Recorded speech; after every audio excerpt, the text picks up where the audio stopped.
Hey, everybody, we're live, and thank you for joining us. I'm about 2 minutes earlier than I said on Twitter, but that's okay. We're actually now a little bit behind. I wanted to make sure that I went over things with my friend here. Dan, man, I'm so happy you're on. I'm happy to see you. I'm blessed to have you on here. Thank you so very much. And folks who normally watch this program know how we roll. This is your platform. But I promise you, everybody, Dan's got a lot to say. And Dan, tell my viewers who are not entirely aware of what you went through or your background, or maybe read something that was trying to put you in the guise of Clark Kent and say that you were in that movie that was produced by a guy that I interviewed named Ilya Salkind, the producer of it. A great guy, by the way. But set the record straight for everybody. Thanks. Who's Dan Rush? Hi, Z. Hey, go ahead. I'm Dan Rush, and I'm a friend of Zini's. Yes, you are. Case closed. I'll just touch quickly. I'm an old retired union guy that retired the hard way at the assistance of the federal government, and a couple of angry union leaders that were jealous of my work. Hold on a second, Dan. Someone said they couldn't get the interview open. Let me test that. Okay. Hold on. We're jealous of my work. Hold on a second, Dan. It opens for us. Get the interview open. Let me test that.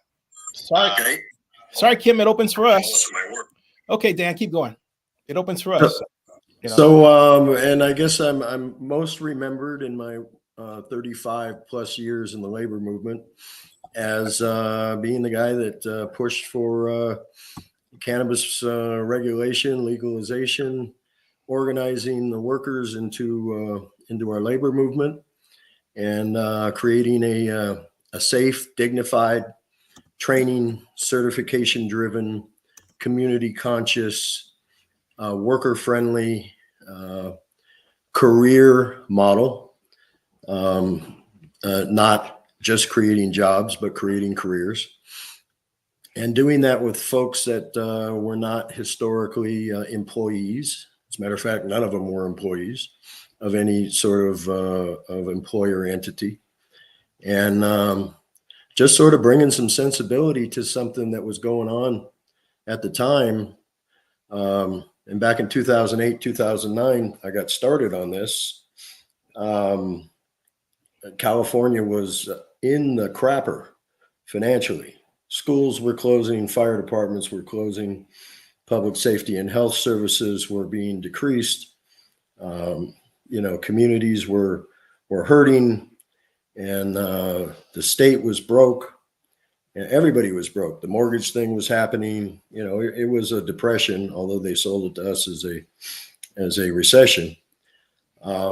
So I had a vision and saw an opportunity to create some good union careers and put some money in the coffers of the state, stop some persecution, and very much be able to help patients who are suffering because the pharmaceutical industry would not address cures.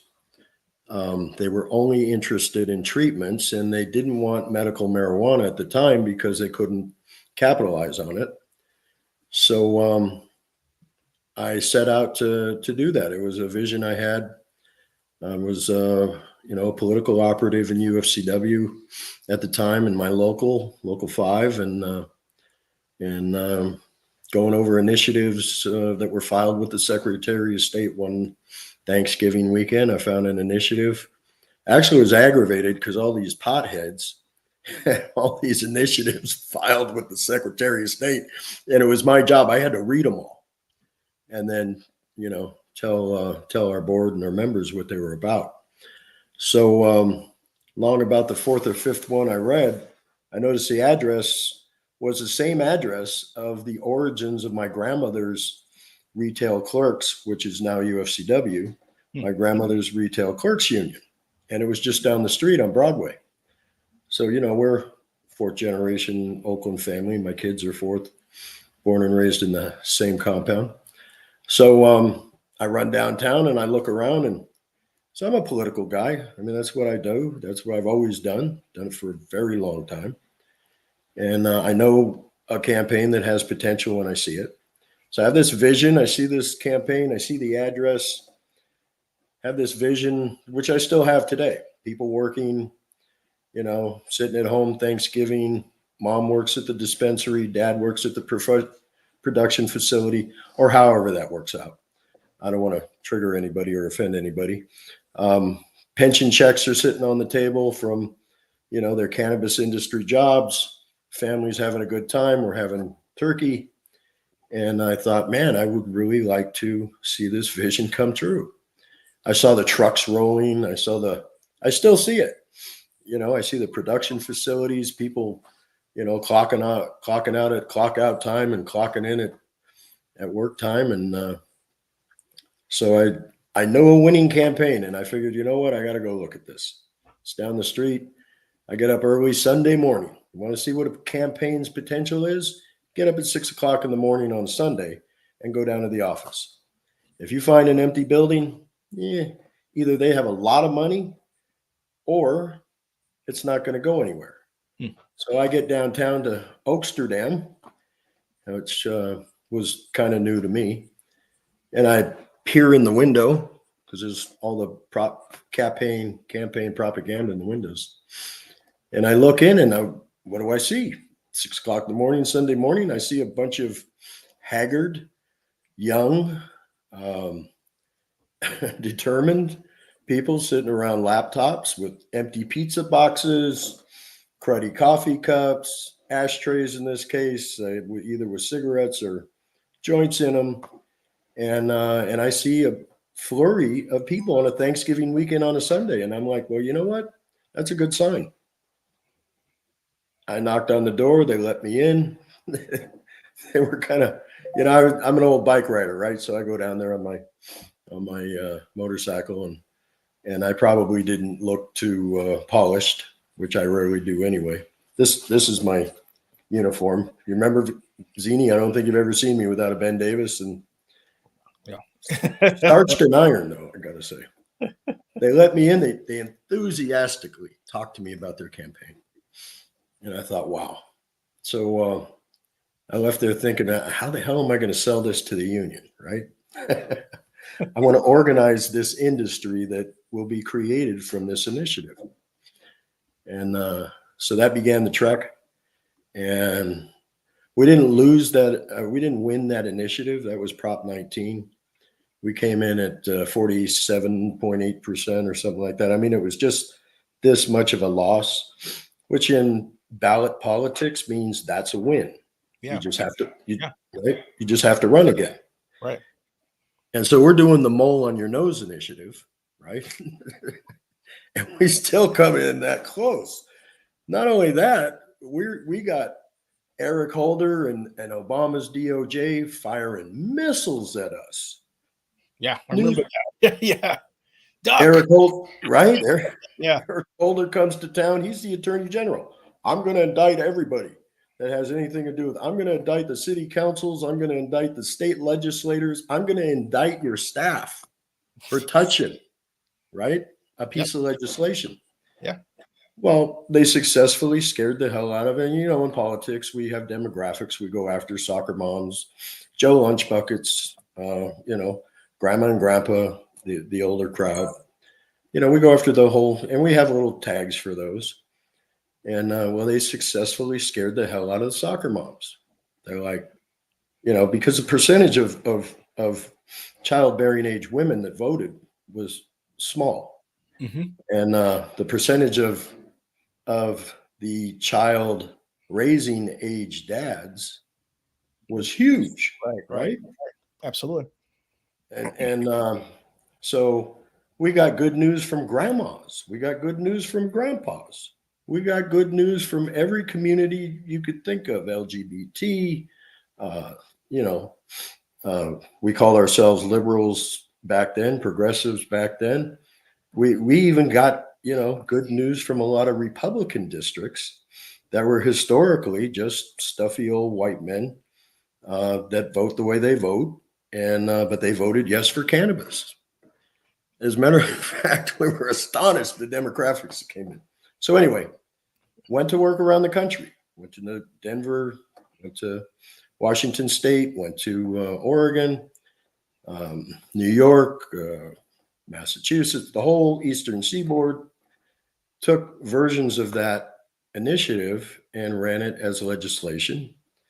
And so, by then, the union loved the campaign, and they kind of held their nose at me because, UFCW, God love them, my union, bunch of Boy Scouts and Girl Scouts. Mm-hmm. And, with a lot of the folks in the union, God love them, their primary goal was to not rock the boat. Right.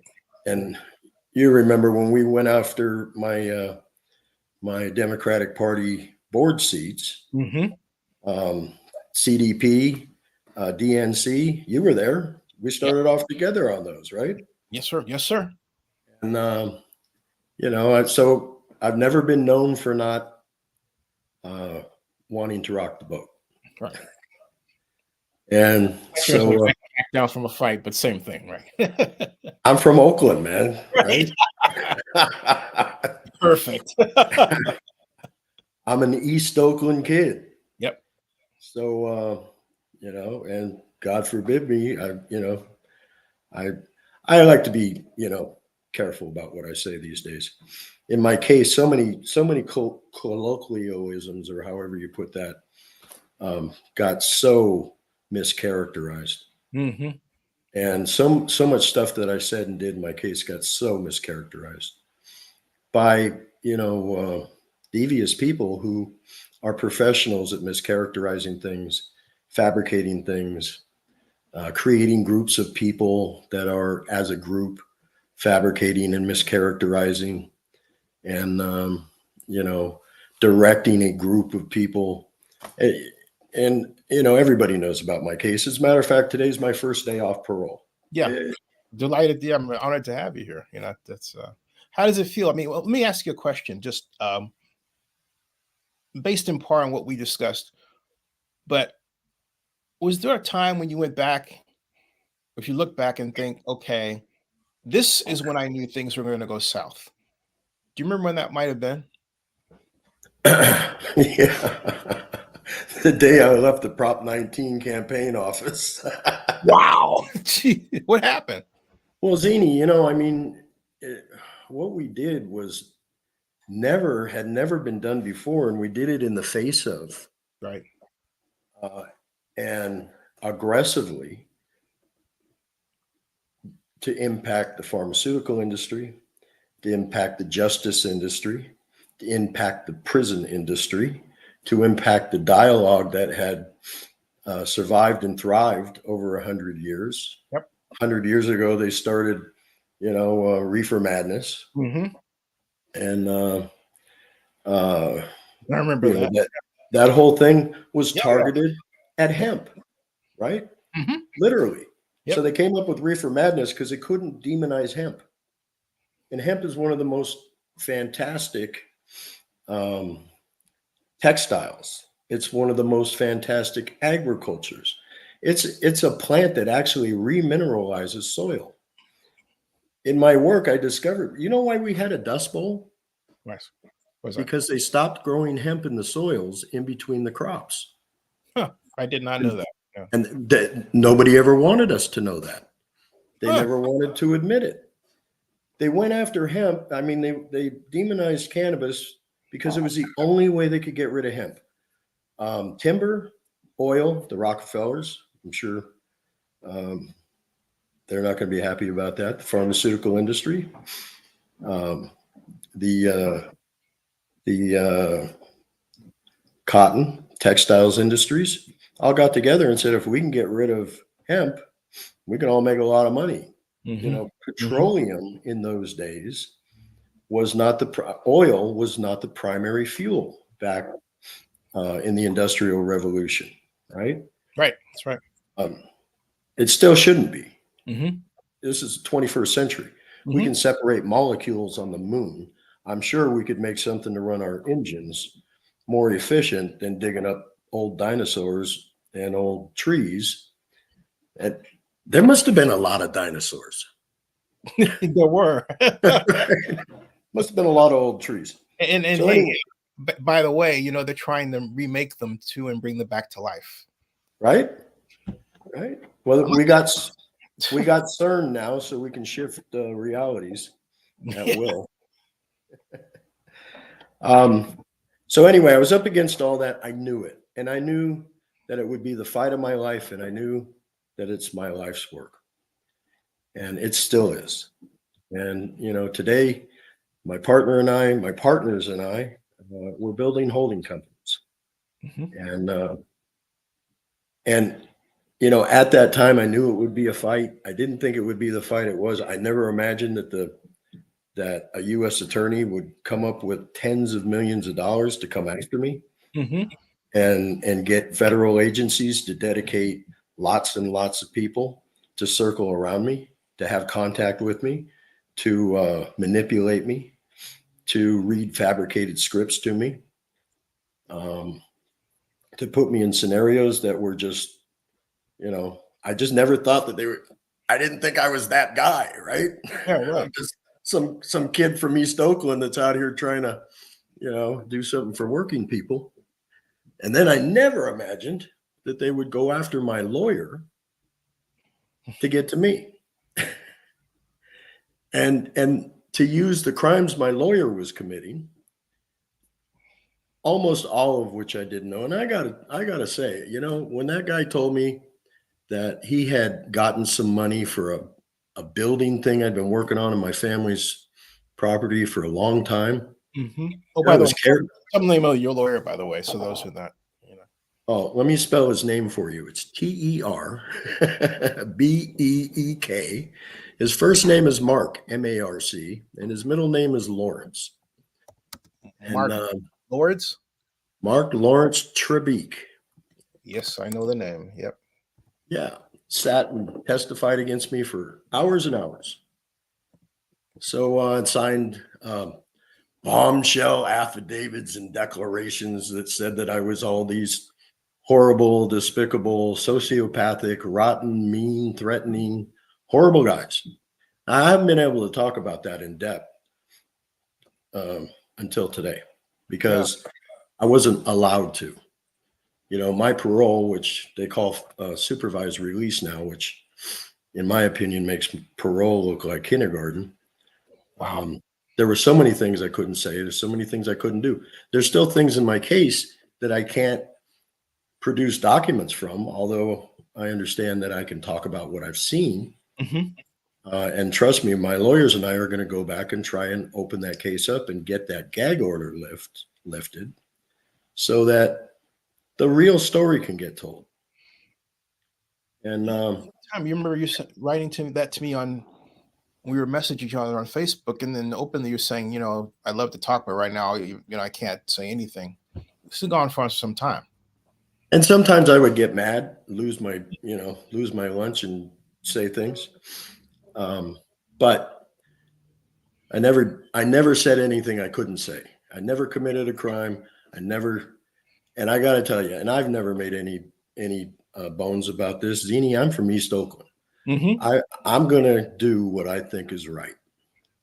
And so some of the stuff that I felt needed to be done in this never before even conceptualized idea of controlling, taxing, and regulating cannabis and creating an industry of dignity and prosperity.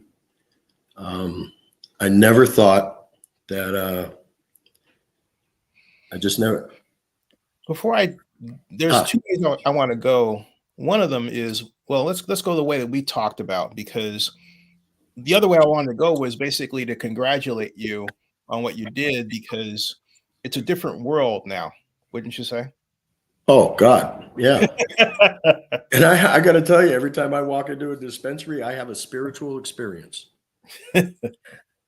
Because when I started, we had a couple of dispensaries, but the lives that we lived in those dispensaries were constant threat of federal raids, indictment, arrest, having to deal with less than principled people, not the people not the principled people in the industry that were there to serve the patients and help the process, but you get a lot of people when you have to deal in a black and a gray market, that an underground and a gray market that you wouldn't necessarily let in your living room. Sure. Yeah, right. So, nowadays I walk into a dispensary and everybody's like, "Oh, I'm angry about this and I'm angry about that," and it's like, man, get your act together. You're in a dispensary. It's a privilege, right? Absolutely. Yeah. This is a gift, Yeah. Yeah. And a lot of people, there are still people today, and I want to touch on this. There are people today still doing life in federal prison, Zini, over a plant. They couldn't come after me over cannabis because I'm really not a pot smoker. I medicate a little with CBDs and stuff. I haven't been able to do that for years. Today's going to be the first day I get back to my CBD treatments. Wow. Because I haven't been able to do that on parole. Wow.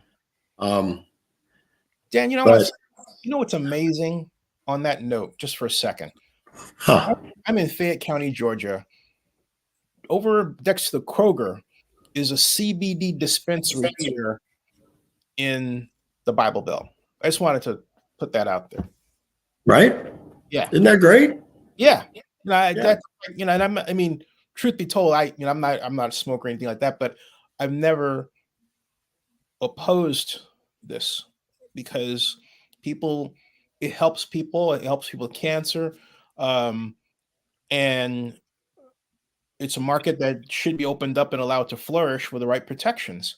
So the way we've handled it has been, well, I don't want to go off on a rant because it takes away from you, but I wanted to put that out there because it's just like, wow. It doesn't have to, and it's never been about me.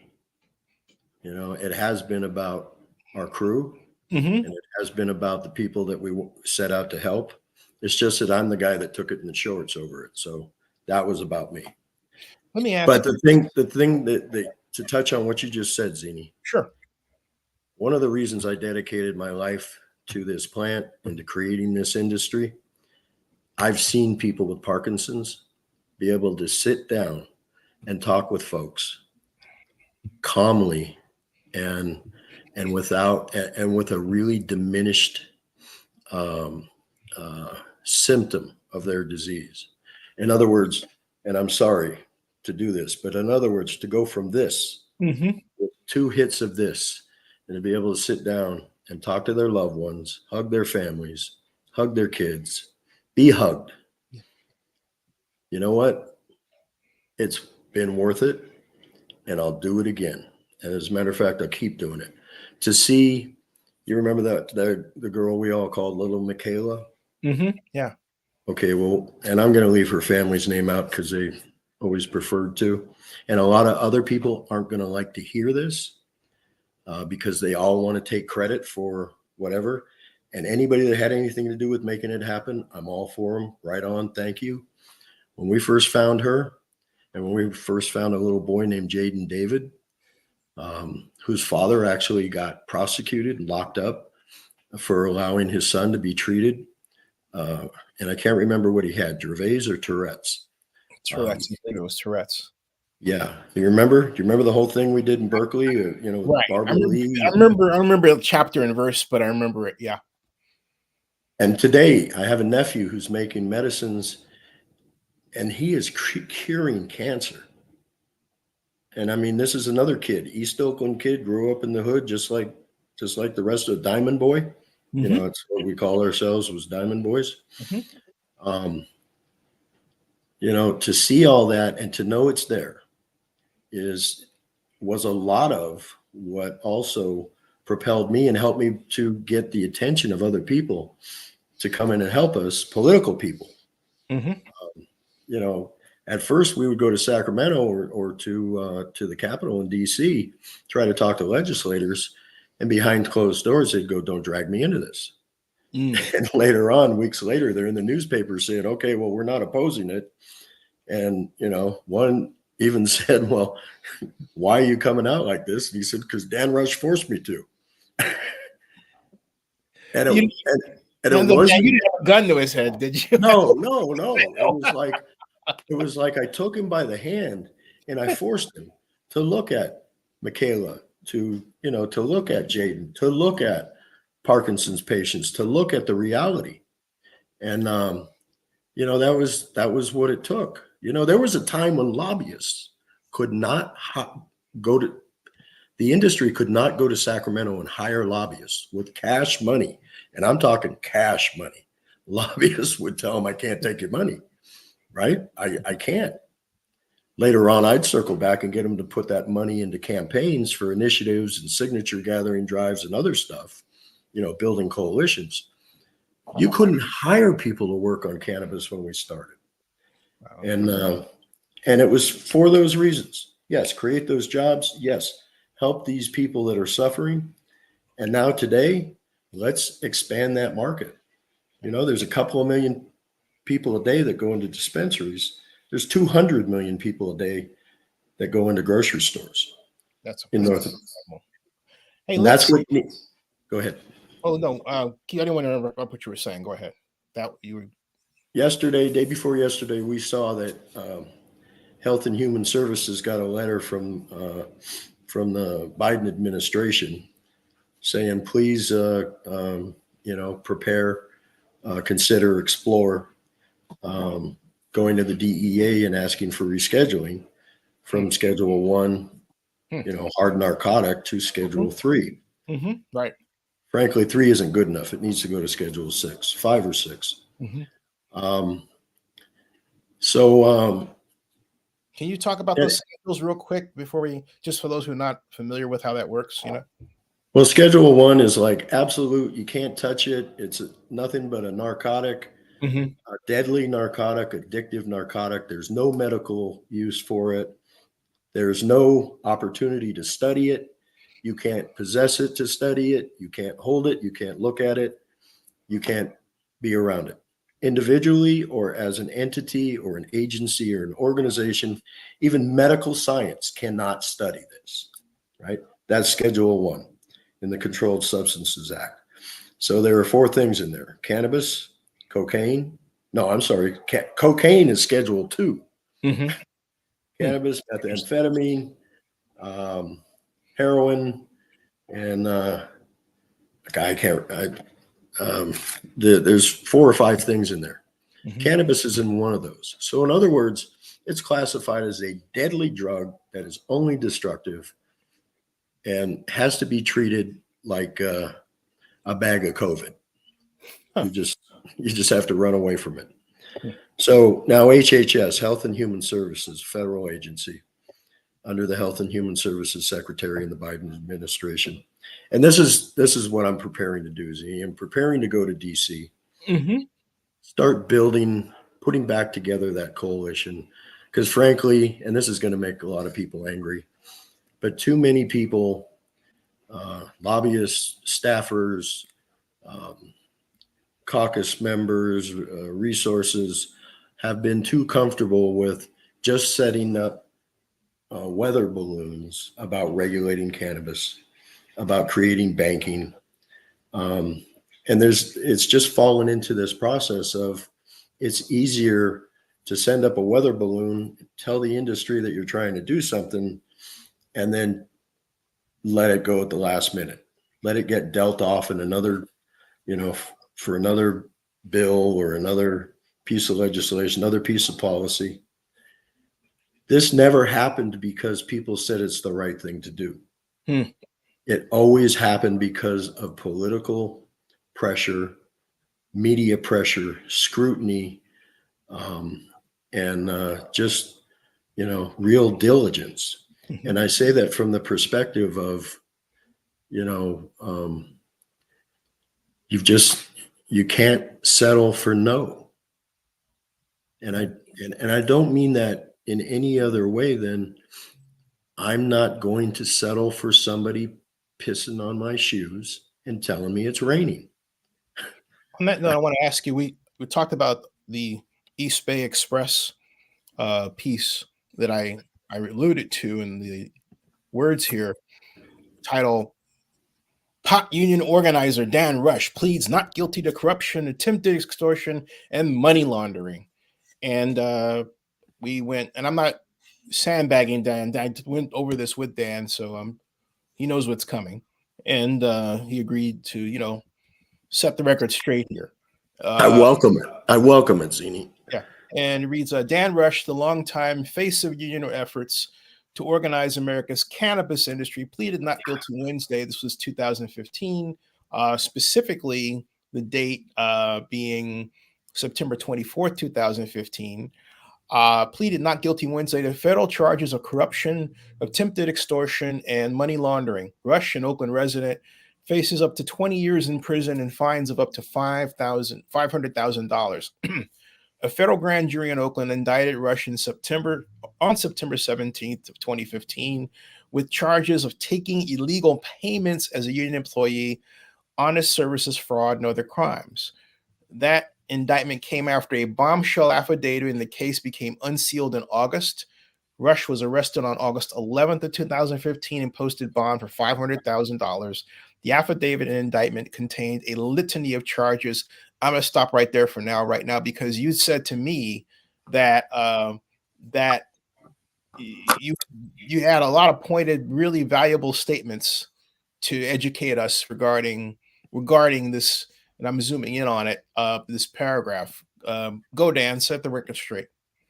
Well, first of all, they forgot to say that my mother didn't like me and that I stole candy from children.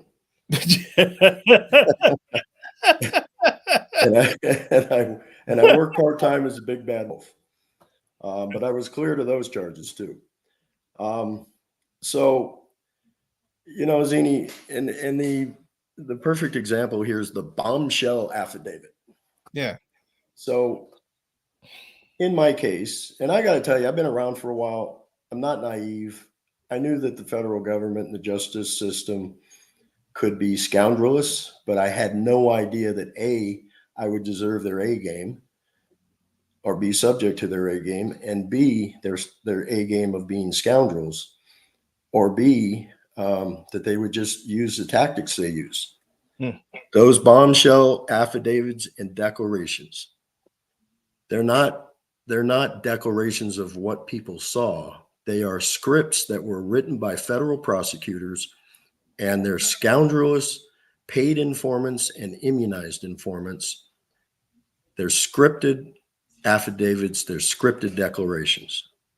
They take one small piece of truth and they completely mischaracterize it into some scoundrelous accusation, and then they have a circle of people. When they come after you, it's not one guy or one gal. It's a circle of, what I refer to as paid rats and informants. An informant means that I read scripts, not that I tell what I saw. I hope somebody doesn't soundbite that. To say what they saw, or to say what they saw happen. Those are, it's choreographed, scripted, and it's done by an entire theater group of people known as confidential human sources, people that are recruited because they despise you, or they're afraid of you, or they don't want to live up to what they promised to do or what they should do. Some of those affidavits were quote unquote witnesses that claim that I had promised to purposely make something called neutrality agreements, which is a process in organizing. They mischaracterized what I said and portrayed it as I would purposely write a toothless agreement in exchange for money or favors or whatever. And, the truth to that is I used to tell people, you're signing on to a program where we're gathering a group. Don't worry about those agreements, because basically at the end of the day, they're all toothless. And they are only as enforceable as the party is willing to try to enforce it. And the union was not going to put a pile of money into going after some Elmo's dispensary on the corner of nowhere and never going to get anywhere. Sign the thing because it becomes an instrument that we use to show political people that the industry is with us and behind us. Mm-hmm. But, some degenerate who is making their own life, saving their own ass from whatever degenerate crap that they've done. And that's usually who these affiants and these declarants are the real scumballs that really don't want to be revealed for what they are. And so they'll go and sign anything the government puts in front of them, and they back it up with each other's testimony and declarations and affidavits. You're saying that because it reads here, Rush and a co-conspirator formulated a scheme to obtain debt forgiveness in exchange for favorable treatment by the union. Authorities. So go ahead, please. This is your platform. Okay, that whatever he was, co-conspirator. Yeah. My former lawyer, Mark Terbeek, is the one who formulated this scheme to get a debt forgiveness in a construction, in a development situation that had been going on my family's property for a long time. He ends up putting me in a position to default on a mortgage I got to support the building of this assisted living care center. Oh my Lord! That was going to go on my family's property. So to cover his own lack of performance in that mortgaging situation, he goes out and finds somebody else. And this is all in public record. Martin Kaufman, who at the time was a really young and really, what I thought to be a pretty decent kid. And I thought that he was sincere. Terbeek, to cover his end of what he's got me and my family in debt for, goes out and recruits Kaufman to put money into this thing. And then somehow or another, it's going to create the money we need to develop my property and some sort of income for Kaufman. So do you know what I know about this? Terbeek calls me and says, hey, I got a solution for the property thing. I said, okay, thanks. Let me know what's going on, because I'm heading to DC, or I'm heading to New York, or I'm heading to Ontario, or I can't remember where I was going. Yeah. I mean, that's how much I knew about it.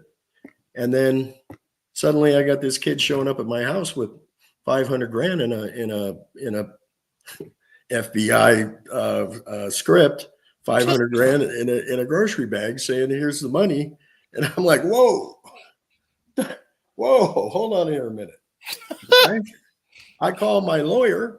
Hey, lawyer, you're my lawyer. I'm the guy you call, or you're the guy I call for legal advice. Yeah. What the hell do I do? Take the money and put it away. We'll take care of it. Is that legal? Is that legal? We'll take care of it. I talked to my lawyer. He's throwing you under the bus, literally. Oh, buddy. He's taking the bus, and he's throwing you under it. Then he won't make so part of the deal is a kid's supposed to get $3,000 a month payments. Yeah. So then he won't make the payments.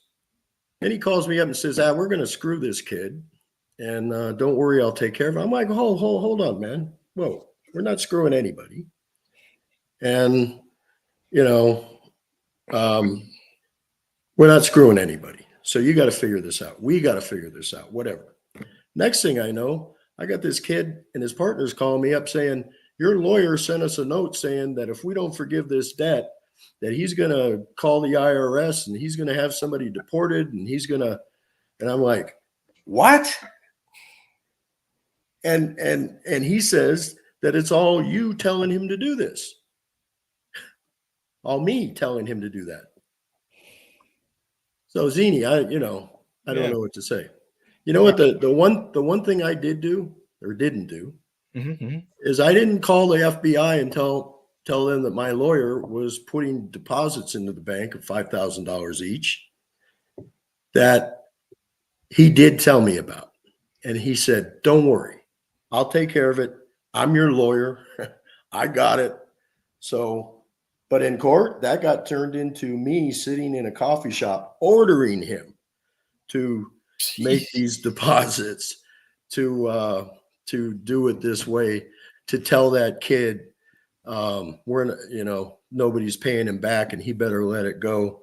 My lawyer even actually wrote this on a piece of paper on a memo and sent it to this kid. But bottom line, you weren't getting any kickbacks, buddy.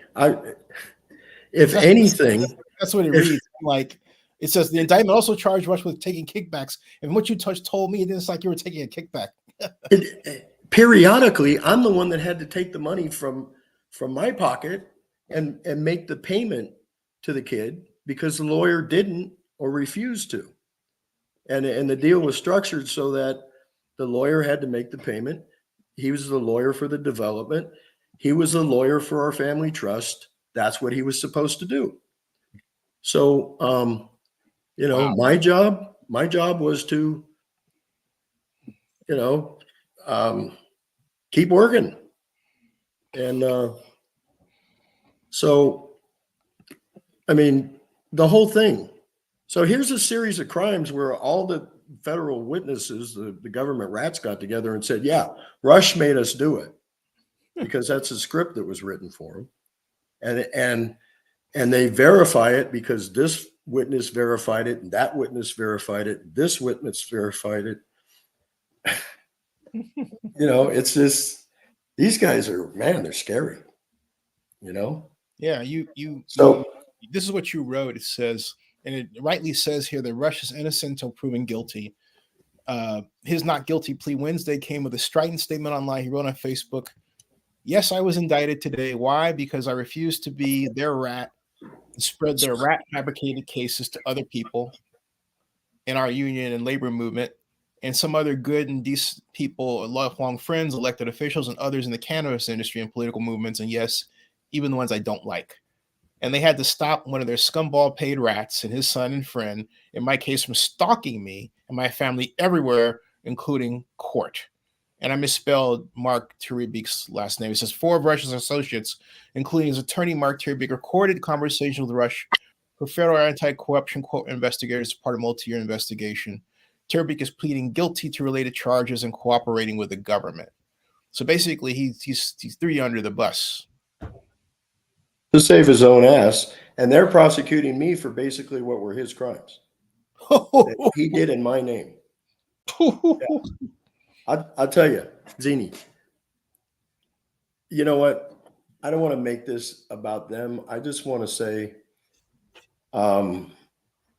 I told my lawyers, because the prosecutors spent a couple of years insisting that I go to work for them. And they're like, oh, we're going to make it all go away. They didn't tell me this. They told my lawyers. And I'm like, oh, you're going to make everything go away that you published about me in press releases, in newspaper articles, and statements from FBI agents, and you're going to make all that go away. And you're going to let me be your boy. You're going to let me be you're going to let me be your bitch for the rest of my life. Mm-hmm. And all I have to do is work for you guys, set people up, read them scripts that you've written to fabricate them into positions to work with your other scumball buddies. No, I think what I'll do is I'll just, accept responsibility for what I've done. So I told my lawyers, I said, find a couple of things that I've done and find something I can plead guilty to. And that's why all the other charges were dropped. And I'll plead guilty to those. And in exchange, I want them to stop subpoenaing and threatening to indict my staff, my friends, my crew, other people in politics, or just other people that could be ruined just by getting a subpoena or an indictment. Yeah. So let's package all that up. Okay. You know what? I talk about being a guy with a warrior heart and principles and integrity and virtue, which I'm not always, but I try to be. Ask my wife and my closest friends; they'll tell you sometimes it's a little off. And I'll take it. and I'll go do my time. And 3 years after I get out, I'll tell my story. And in the meantime, I'm going to go home, be a good boy. And, my wonderful wife, Margaret, who walked through all of this with me, who sacrificed, who worked to take care of herself and me while I was gone. My adult children, who I have, if there's anything in life I've been proud of, it's being a good dad. Yeah. Not always the best dad, but a good dad. And so suddenly I find myself sitting in prison. I've always been the guy that took care of the family. I was always the guy that was, the protector, the defender, the provider, I love my role. I'm really comfortable in my role, and suddenly I'm, in prison, buying deodorant and toothpaste with money that my children take out of their pocket to put in my books, that Margaret takes out of her pocket to put in my books. And I, that was a really humbling experience for me. What do you think? I'm sorry, go ahead. I was going to ask you, marijuana was legalized the next year. It was 2016. And what was your reaction that day that happened? It was very bittersweet, Zini, because I wasn't allowed to go into dispensaries because I was on supervised release, pretrial release. So I couldn't go to dispensaries, couldn't be around cannabis. I had a whole list of people I couldn't talk to. And I was sitting at home watching people who had testified against me opening the doors of their new dispensaries. And that was kind of bittersweet, but you know what? Just watching people, and I had to do it, watching the news. And you're the only news outlet that I have any respect for. Thank you. Oh, thank you. Thank you. And it's been that way for a long time, Zini. Yes, it has. Yeah. Thank you. And you've only gotten better with time. Thank you. But it was really bittersweet. It was, I love it. I love today. I'm going to be able to walk in dispensaries, go to facilities. I'm going to be able to kiss and touch and hold the plant that I adore. I'm going to be able to plant one in my backyard. And let's take inventory. 24 states now, it's legal. Yep. There are laws on the books to make it legal throughout the nation. Yep. And with that, I have to ask you, if someone is involved in the handling of substance dubbed illegal, and they're working with other people, and then the feds come down, isn't it that much more likely they're going to lie about you because they don't want to get hit, as opposed to, hey, if everything's legal, there's no problem, right? Right. So my point is, I'm curious to think or wonder why the federal government didn't see it that way, and why law enforcement didn't see it that way. Rather, hey, you know what? Maybe we better just take a 30,000 look at this and see if we're really right about what we're doing. Well, right does not enter in at all. I know, but look, that is the largest law firm in the world, and they work with the principles. They have a very loose relationship with reality or the truth, and a very close relationship with justifying the money that they extort out of Congress for their investigations. Their investigations are usually cartoons that are based on, they can get a bunch of money from Congress or from the Department of Justice to do something, and they go out and do it. They're also, most U.S. attorneys are lawyers that came out of a particular industry. And in the case of my case, they came out of the pharmaceutical industry. And so they come to serve their real agenda, which is their lifelong agenda, to serve the industry that they come from. And they spend a few years in the government enhancing the position of their industries. and serving out the political agendas of the people that whose lives they ruin and destroy, whose families and homes that they ruin and destroy, to serve an agenda that gets them a political appointment or a higher hourly billing when they leave the government and go back to the private industry, or it's doing the right thing. It doesn't come into their head. The people that came after me were the public corruption division of the FBI and the U.S. attorney in the Northern District. And at that time, that was Melinda Haig, and anybody in the cannabis industry. It came with an agenda to stop medical cannabis. And they came after me so hard because they saw me as the person who recruited the mainstream political community. Mainstream, I mean corporate, union, public safety and health, medicine.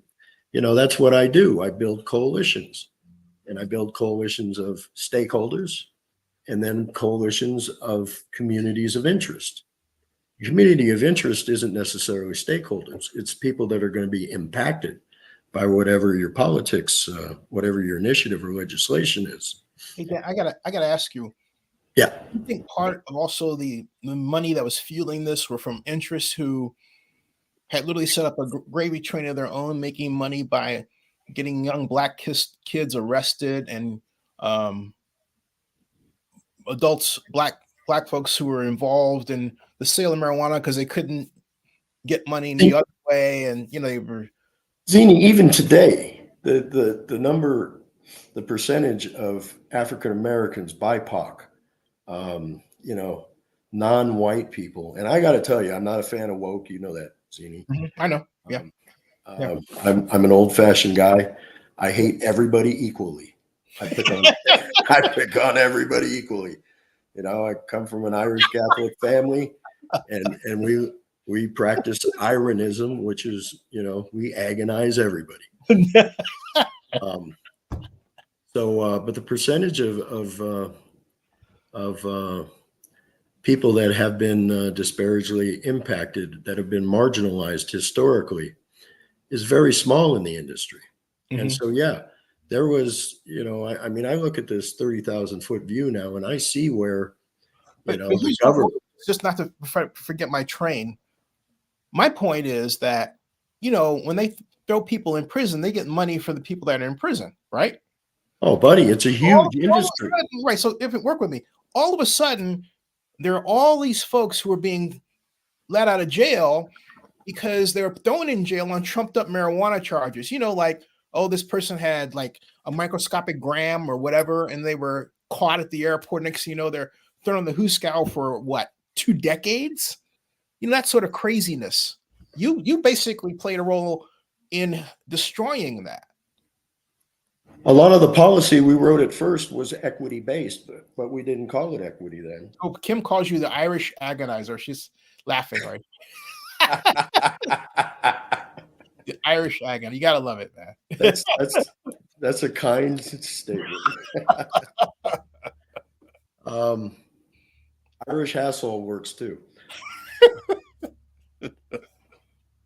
So, the prison industry is just a corporation. It's just and the people that are suffering in there most are the people that have been, had their lives taken away. They're not people that are just there aren't only people doing decades. There are people doing life, Zini. Yeah, no, I gotta it's awful. It really is, I gotta get this plug in. Yeah. Freedom Grow Network, a nonprofit who helps cannabis prisoners, whose our president, my leader, I love her, Stephanie Landa, today still raises money, serves, helps the families and also us inmates stay in touch with our families. The POWs, and that's what you're talking about, Zini, the POWs, the prisoners of the drug war. And most African American, most BIPOC impacted, and the whole system. And that's where there was systemic racism. And I say was. The whole cocaine thing, the whole crack thing, the whole making marijuana illegal thing, so they could get rid of hemp. I mean, and there are people in there that are still doing life today, and we can't forget about those people. We can't let them go. It should be a pardoning program, because the way that I look at this is you have, and I want to get your thought on this. We had the rise on the war on drugs just after foreign direct investment, and then basically the throwing out of manufacturing to overseas. If you take a look at the line on one, they actually cross like this, right? So you've got the war on drugs here, here you have the war on drugs here, and you have the decline in manufacturing over here, and going left to right. And manufacturing employed a lot of people who look like me in low skill, well-paying jobs. Then we closed the bases. Remember that? Right. We had the systemic cutting down of low-skill, well-paying jobs.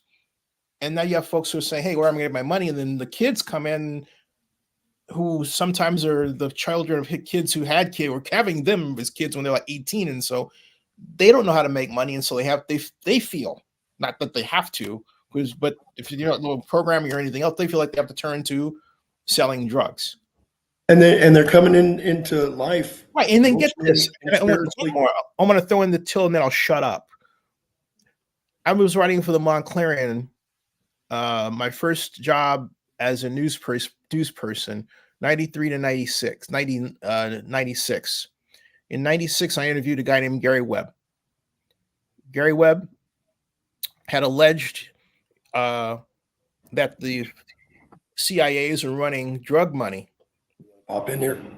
Yeah. Through San Jose and other, areas in California. And I got a hold of Gary, and we talked, and I wrote a column about him. He told me that there was a guy named Arnolfo Cornejo who was in North County Jail. And he said, get the sheriff to let you talk to him, because he will tell you that the CIA was also running drugs through Oakland to finance the Contras. So the Montclarian would not run the piece. They stopped my column. I was working for LU at the time. I was economic advisor. Then moons later, I see Tom Cruise in this movie about the subject. And one of the people he's interacting with is none other than Arnolfo Cornejo. I fell out of my chair. I said, holy crap. Gary was right. And I thought Gary committed suicide. I was told that by a friend recently that he did not commit suicide. So my point is, there's a lot of unseemly behavior on the part of our government that went on around the war on drugs that really has to end. And I think you played a role in ending it. And I think they're afraid of that. You're screwing up their gravy train. You're screwing up their mirror to say, hey, all those black folks are bad and everything else. It's powerful stuff. And I got to tell you, Zini, I feel blessed to have been able to play the role that I played. And now my life is going to be about making it up to my family, getting back to work in the industry. And Zini, we would have to do a whole nother series of shows if you want to hear my reality theories. Some people call them conspiracy theories, based on just some of the stuff you said. And by the way, there's a guy named Roger Reeves that I was locked up with. And the movie American Made that Tom Cruise was in, was made about Roger and his partner Barry. Oh, Barry was okay. Wow, thank you for putting that all together. I'm sorry. Go ahead. Yeah. So Roger's book is called Smugglers. Roger, forgive me, Smugglers. And I'll put you together with Roger. Yeah. Anyway, Barry actually worked for him, but in the movie, Barry was portrayed as the guy. And the reason Barry was portrayed as the guy was because he helped the government dump on the guy, which was Roger. And Roger was smuggling a lot of weed back in the day.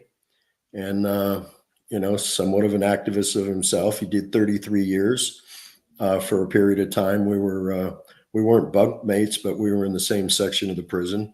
We hung out together every day. We talked. We worked out. We walked.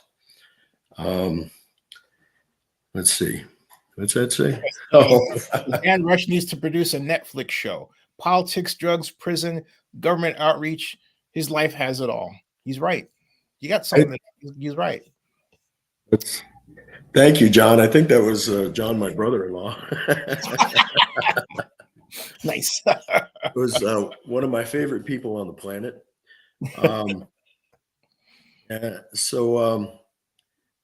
Yeah, I mean, so I do a lot of that now, Zini, because I've been in the underbelly, and I've been, I've sat in the White House. I've sat in in the halls of Congress. I've sat in the Speaker's office. And I'm a kid from East Oakland, so I'm not some educated guy, and I'm proof that, in what we were brought up in, the idea that this is a place to live our dreams. We can. There's an underbelly to it too, and that's what we have to first explore, identify, understand, and then set out to fix it. And the prisons are full of Black people, BIPOC people, marginalized people that many of them don't belong there, and especially federal prisons. Federal prisons are business, and it's about locking people up. It's about making money on you. You have to have a job in federal prison. And I worked for a while for $5.16 a month, and you can't even buy deodorant in there for under $10. So, how was your experience in there? What was, the hardest thing for me, Zini, is I'm in my 60s now. I'm diabetic, and I'm really susceptible to infections.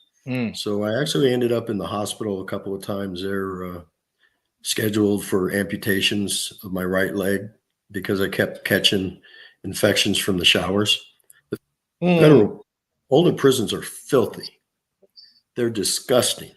We have this one here, Fulton County. They need court said, hey, you got to rebuild this thing because it cost them $2 billion. The fellow died in there. Get this, from insects crawling on his body. Right?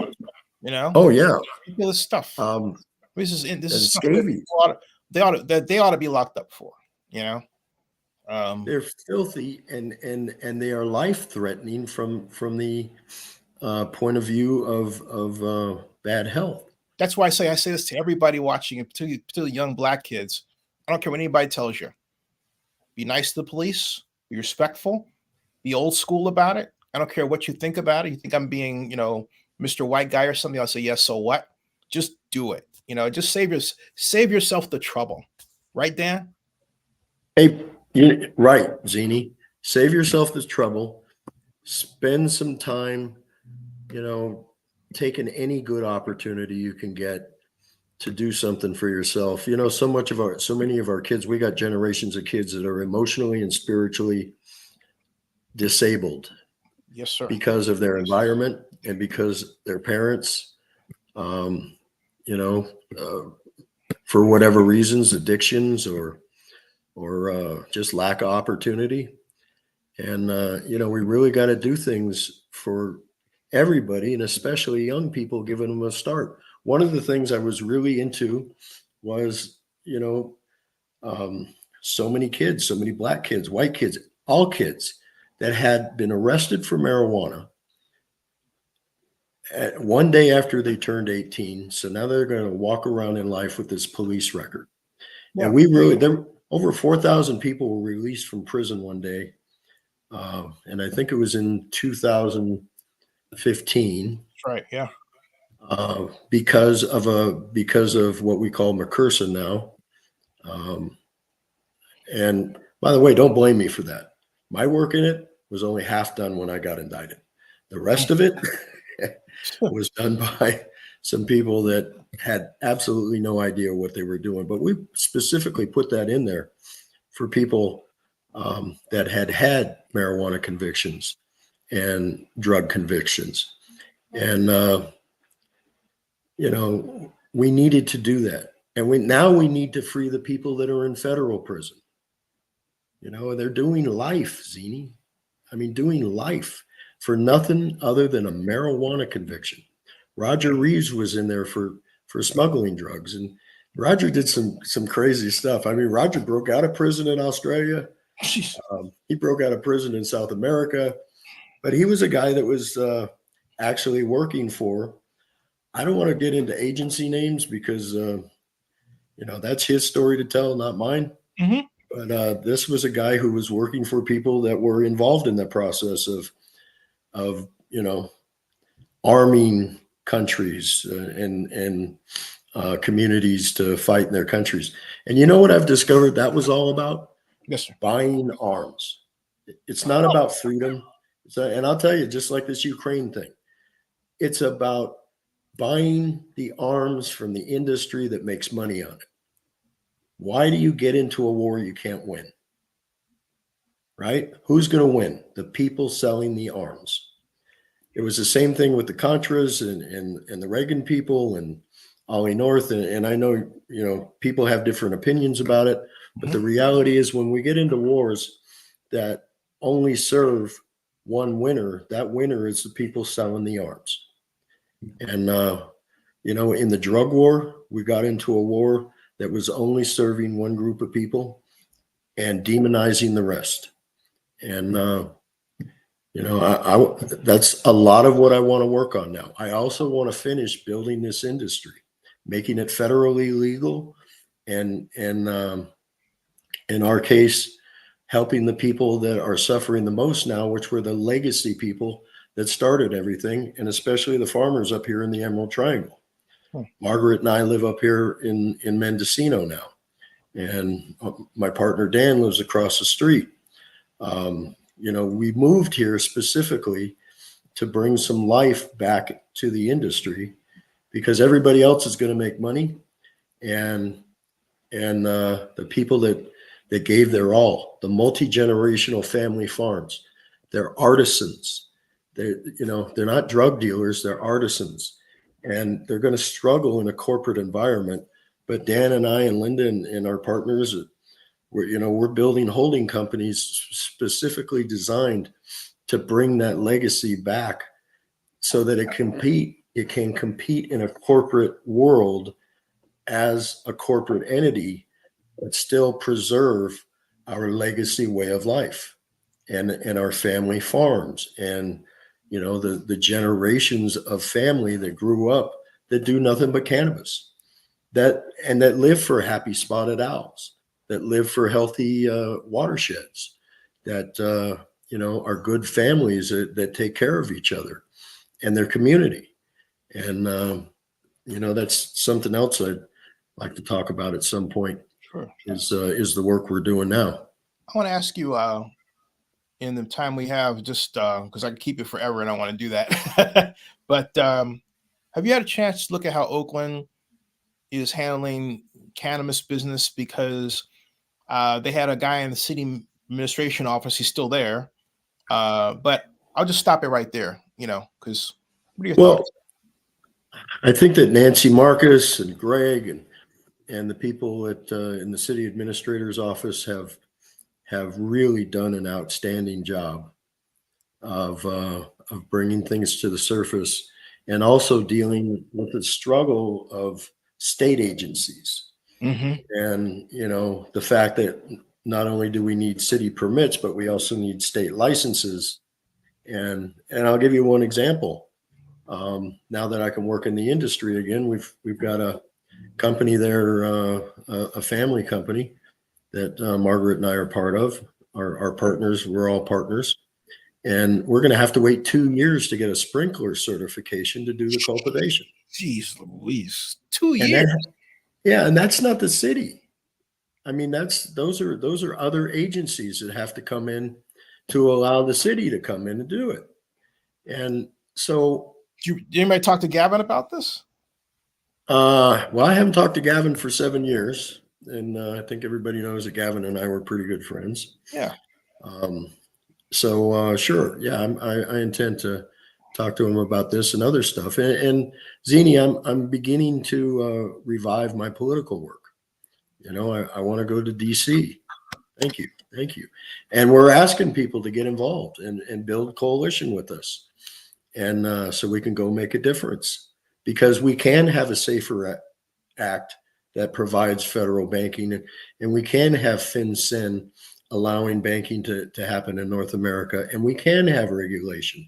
And cannabis should be treated as a crop, and not as some demonized thing that has to have its own uh, weird regulations that are just imposing. And so I'm looking forward to doing that too. Oh, by the way, Shirley Rogers writes, "Okay, I'm here. You're doing good." Hi, Shirley. Shirley is we call Shirley Aunt Shirley. I've been calling her Aunt Shirley for a long time, and her brother, who is a very famous guy, is somebody that I loved and adored my entire life, and I hope to celebrate him soon too. And I love and adore Shirley. And Kim says, "Go Dan." Gives you 3 hearts. Aw, That's great. I give her 3 hearts too. Yeah,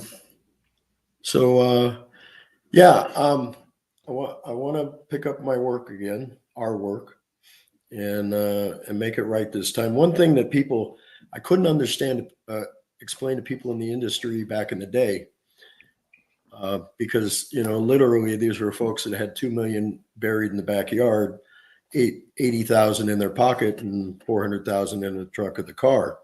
I used to tell them, we're building an industry, and we got to develop it. We got to build it in a way so that it works, it thrives in the mainstream Western economic process. And that is basically large institutional funding, investing in diverse ecosystems of an industry. And PepsiCo's perfect model. Not only do they own Pepsi and make soda, they own the aluminum mines they get for the cans. They own the sugarcane fields that for their sodas. They own their distributors, Kentucky Fried Chicken, Taco Bell, NW Root Beer. They're stockholders in the gas stations that sell their stuff. They own the property that their franchises are built on. That's a diverse ecosystem. They own the trucking company that delivers everything. And they're separate companies because there's a lot of tax advantages in that. And it also allows institutional investment to invest in an industry, because it costs $1 million to loan $1 million, so to speak. So, institutional investment, they prefer to make one $100 million loan instead of $1 million loan into one company. Why not invest $100 million or $1 billion into a company that holds that diverse ecosystem of the industry? And but I couldn't explain it to guys back in the day, gals back in the day that had money falling out of the trees. Literally, yeah. Now we're at the point where we have to participate in the Western mainstream economic process. Mm-hmm. And that's done by coming together.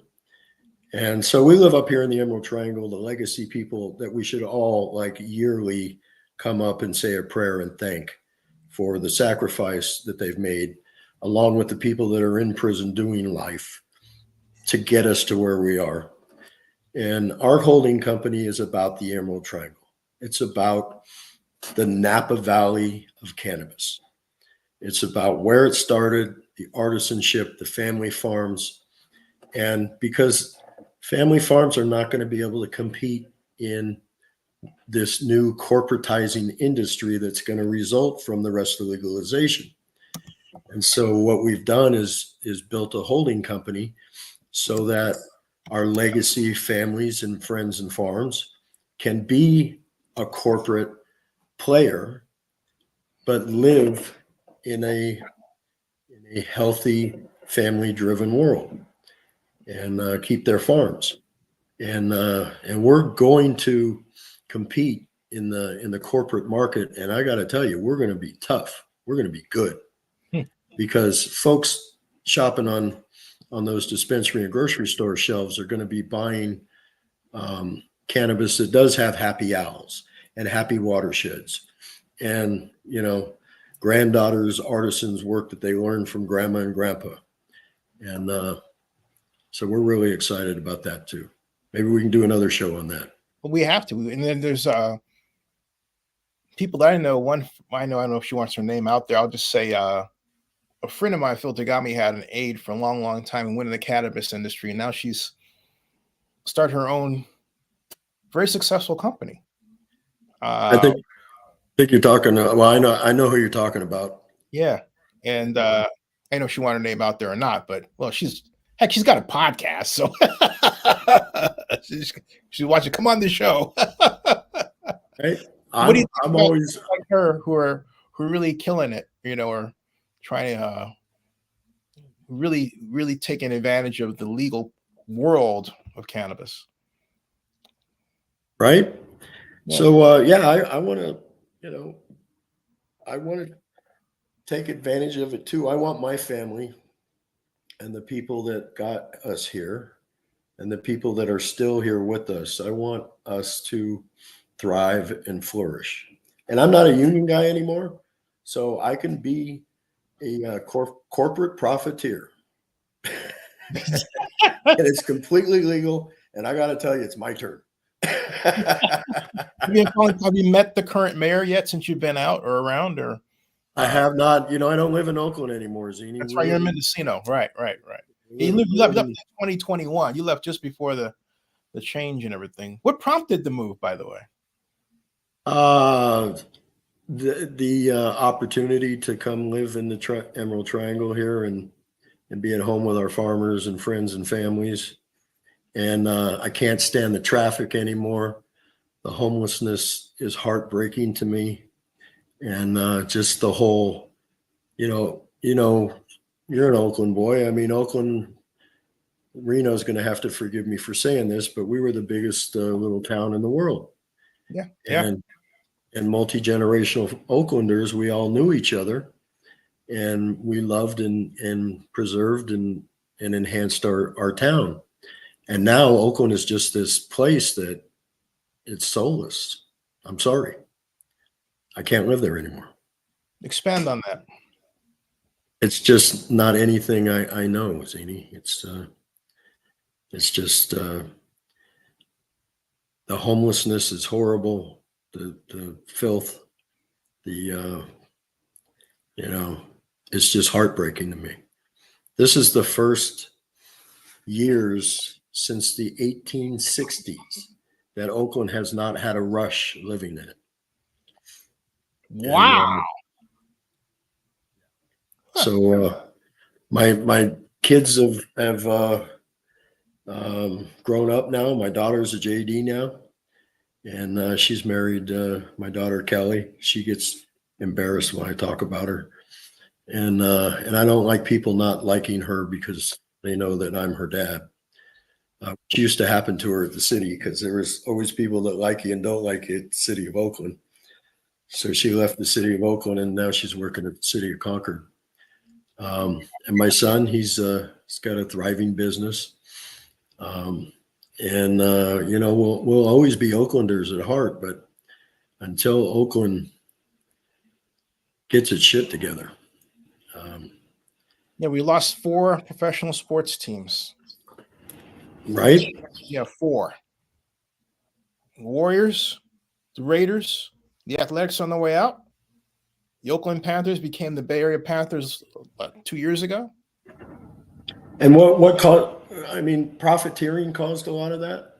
Las Vegas's determination to have Oakland's teams caused it, but our lack of willingness to keep our teams is something that is gone. And I got to tell you, I don't know the new mayor. I wish her well. I am hoping to have a healthy, productive relationship with her. I want to support that myself and other multi-generational Oakland families want to support. And I'm looking forward to getting together with her.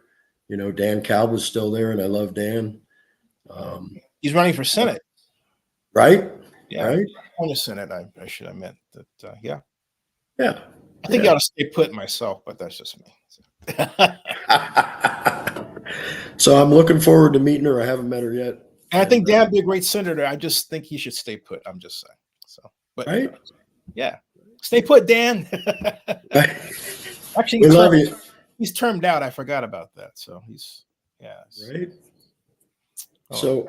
So you know, and so I just love where I live now so much that nothing else matters. To me right now, I'm 63 years old. Zini, I put in my fight. I did my term. I did my time. Mm-hmm. I've been arrested on picket lines for civil rights, social justice, justice at work, equity at work, justice on the job, families, you know, families in all forms, LGBTQ, you know, traditional families. You know, I've done my part. Yep. Now I live in a wonderful place. Nice. And I don't know if you can see my garden out there. And lower it a little bit. Yeah, I can see it now. Wow. Beautiful place. That's my garden and my giant redwood trees, and and I have my vaulted ceilings. I've always wanted vaulted ceilings. Margaret and I call it our redwood tree house. I think Margaret's watching too. I love you, Margaret. My goo. Everybody makes fun because I call her my goo. And Zini, I love you. I don't know if I have any much more in me. Hey, you know, this has been a great epic moment in the history of my channel. So I want to thank you for being a part of that. Couldn't have done it without you. Zini, you've been a great epic portion of my life. Oh, thank you, man. Thank you. Literally since thank you. And especially my political. Yeah. Right? Thank you. Which is coming back now. Yeah. You covered every one of my elections, every one of our pushes, you know, CDP, DNC, you know, union. You're always there on my union elections, and you know, I love you, buddy. Love you too, man. Definitely. Hey, so I got to make my mom happy because I can smell she's cooking downstairs for dinner. Right? and you're helping her out, so you know. Being good Oakland boys, we're good mama boys. Yeah, definitely. Yeah, I haven't seen my place back in Adams Point. I don't know when, and I'm just Hey, everybody's watching that's back from my place. Slap them in, everybody. Take care of my place, will you? Oh my Lord. Yeah, I gotta take care of all those folks. Anyway, hey Dan, I want to thank you so much. Stick around in the background. Here, this person, Dan Rush, is an all-time hero of mine. He helped me kickstart my career in labor organizing, has always treated me with kindness and love. And that comes from Appalachian Podcast. Dan. There you go, man. Thank you, Appalachian. And I'm looking forward to seeing you again. Wow. Awesome. Yeah.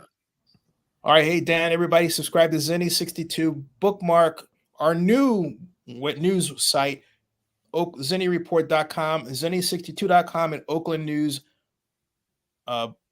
now blog.com, and and OaklandNewsOnline.com. We've got a lot of websites. And by the way, an Appalachian says this is Roberto. And hey, Roberto, what are you doing, buddy?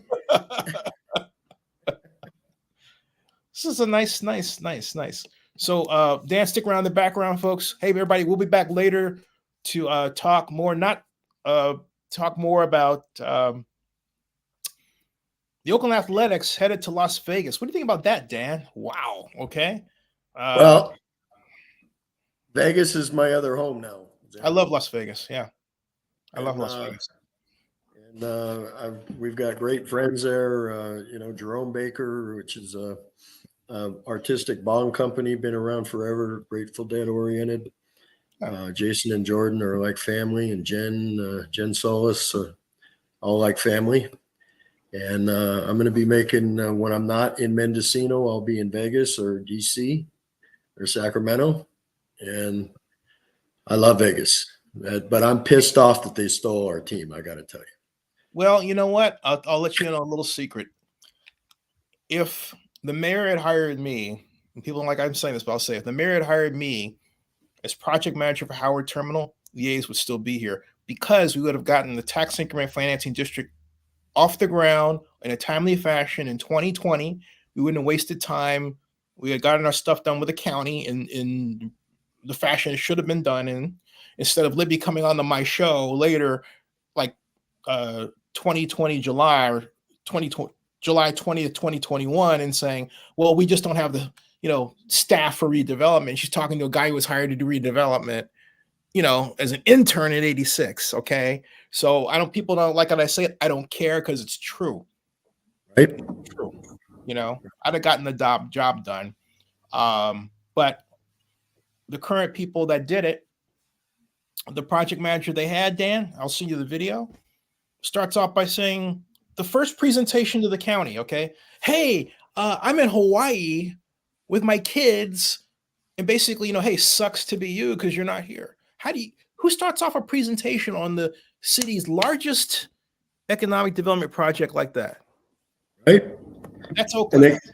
Exactly my point. There is so much economic development that could have happened. Yeah.